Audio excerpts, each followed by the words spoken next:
Hey, all, welcome to the Brent Bruce Daily for January the 27th, Friday. We now have our personal consumption expenditures report that we were waiting for. We're going to take a look and see exactly how that has affected our home loan interest rates and our mortgage-backed securities. I am obviously on the road here today, but wanted to make sure to get this report out after all of the hype about the personal consumption expenditures report that we are expecting for today. So let's just jump right in. All right, so going over and taking a look at the news of the day, when you take a look at CNBC here, we see that it says core inflation. Here's the top report here. Key's federal inflation measure eased in December while consumer spending also declined.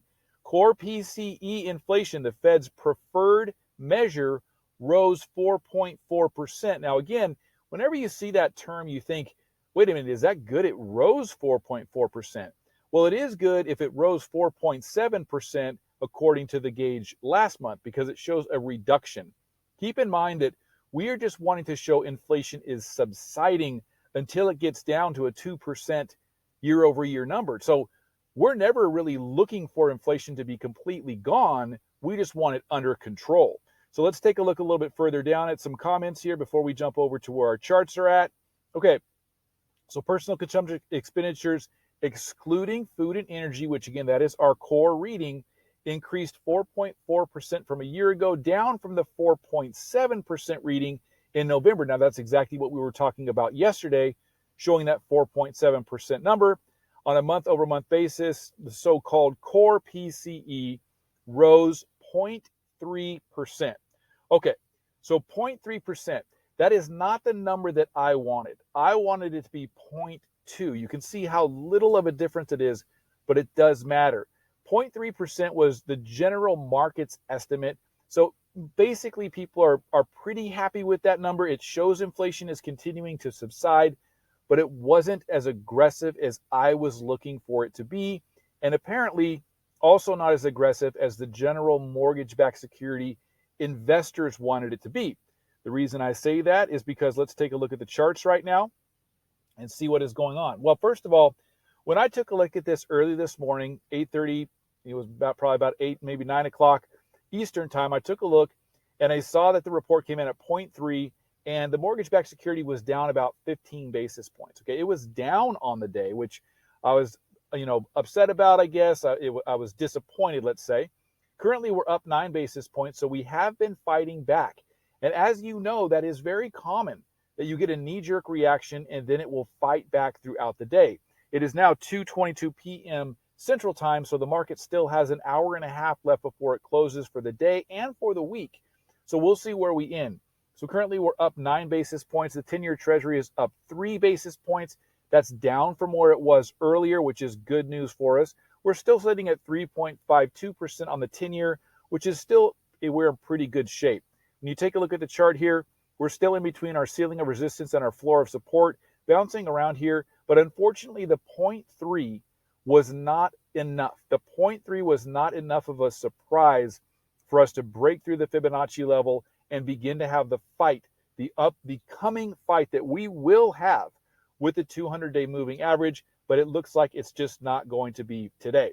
So let's take a look and see where home loan interest rates are after this report coming in, fairly in line with expectations instead of showing inflation coming down even faster. So I want to jump over here. And while we're doing that, let's make sure to take a look at our ongoing chart here that we always are taking a look at, how we're building our game plan. Okay, so this is the number that we were going to replace today. It was 0.5 in December of 2021. You see that right over here. So now we are replacing that number with our new December number, which was 0.3. Now I got to tell you how this works here. 1 second here. Because it's going to look a little strange. 0.3. Okay, so this shows year over year core personal consumption expenditures at 4.5.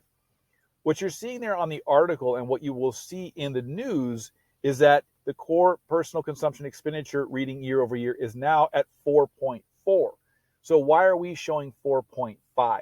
That is because these numbers aren't just a single digit. They're not 0.4. They're going to be something like 0.37, 0.372, I should say 0.32, 0.35, somewhere in that range. So the digits are longer, the decimal is longer, and when they add all of the double-digit decimals together, sometimes it rolls over from 4.4 to a 4.5, which is what happened here. All right, so let's take a look back at where we are on the interest rates. Let's jump back over here.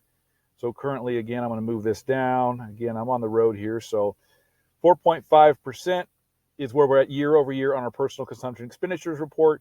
We definitely want to see that continue over. I'm going to leave this at 0.3 and leave this at 0.5. So we're kind of taking, the worst case scenario by showing us at 4.5 when the markets in general are agreeing that we're at 4.4. Maybe I'll go back and I'll add another digit to the numbers here so that we're a little bit closer and more accurate. So let's take a look and see where we are on our interest rates right now. Okay, so I ran the scenario for the Brent Bruce Daily 30-year fixed conventional home loan. We're at 6.125. Basically where we were yesterday. So unfortunately, not having that wonderful run that we were anticipating if we had a 0.2, we got a 0.3. So we're basically where we were yesterday. Let's take a look and open up like this United Wholesale. 6.125 is costing $302, it says, but getting to 5.99 is only costing $490. So again, 5.999 is probably what I'm going to be offering to a customer today who is very well qualified and looking for a 30-year fixed conventional home loan. If you want to pay a point, you're probably going to be between 5.625 and 5.75. So again, very similar to where we were yesterday. Now, let's see how the market finishes the day, number one, and then opens on Monday. That's going to help us understand more as they digest the information, how things are going to shake out with this personal consumption expenditures report. Unfortunately, it wasn't the fireworks that I hoped for, even what I was anticipating. But we do see inflation continuing to come down, which is what we need. So we do believe this is another indicator that we have already peaked on inflation. And also, I saw multiple indicators today that show we probably have also gotten past the trough, the bottom of the housing market, because we're seeing activity pick up in multiple sectors there. So as interest rates are starting to drift down, homes are starting to move a little bit faster, and hopefully it's going to be sunny days here in the future. Have a great weekend. Let me know if you have any questions, any thoughts. Also, I'm a little curious if you watched this morning, if you were watching the personal consumption expenditures report announcement today, and if you thought, oh no, 0.3, we want a 0.2. If you're following along like that, let me know. I'd just be curious to see who's doing that. Talk to you again soon. We'll see you on Monday.